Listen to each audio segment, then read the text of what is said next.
Hi, and welcome to our Tribal Neurology Telemedicine Program, TNT, Demolishing the Barriers Between Our Tribes and Quality Healthcare, ASU BMI 598 Telemedicine.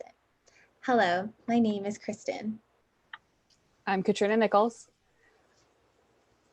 My name is Will Niehammer.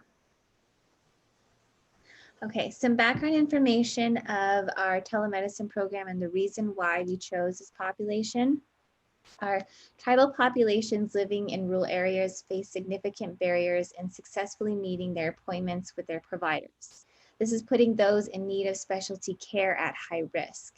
A benefit of outreach would concern implementing video visits that will allow physicians to take care of their patients living in rural communities. The physician and the patients will be able to see another in real time using patient-to-consumer approach and be able to discuss patient care in addition to future treatment or therapies. This will also help minimize unnecessary interactions and help slow the spread of COVID disease. The core components of our program plan include the implementation of a new telehealth platform, operational overhauls that include new workflow design and training both internal and external stakeholders, and then establishing our value streams, revenue growth, cost avoidance being the primary areas of focus. We also have a success criteria and continuous improvement component to this, where we elicit feedback and work to improve our platform.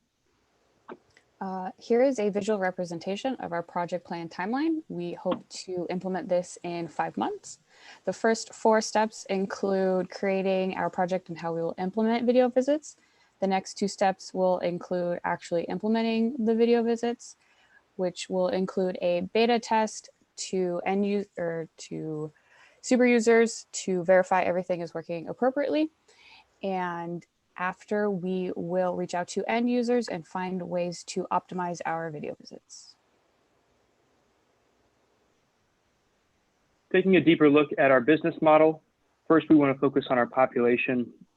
We will be working with the Native American populations within Maricopa County, Arizona, and that's about 120,000 people. There's a mix of insurance coverage, access to healthcare, and as Kristen mentioned earlier, there's inherently already barriers to entry into a quality healthcare system for these people. For neurology patients specifically, the WHO estimates that about 1 in 6 individuals across the globe suffer from some sort of neurological disorder. We see trends of our patients really using emergency room as their first point of contact for healthcare.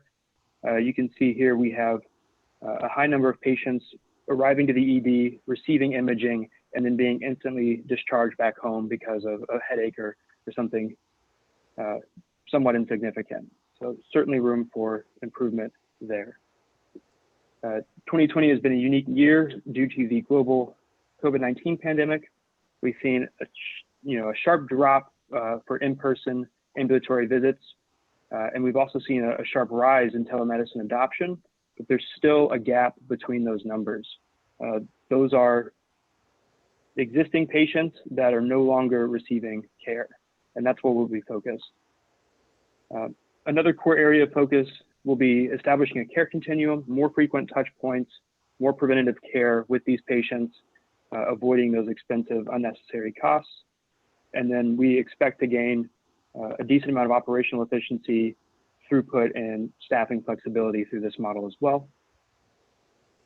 For our organization, we had 2 main criteria for technology evaluation. One was low costs and the other was quick implementation. For the evaluations, we had narrowed it down to video visits and home monitoring.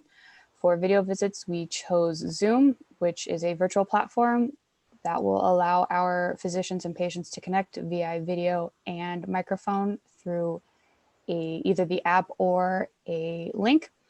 The other option was Empatica, which is a smartwatch that had been cleared through the FDA for neurology. It uses software and biomarkers to track health conditions, which include heart rate, temperature, and respiratory rate.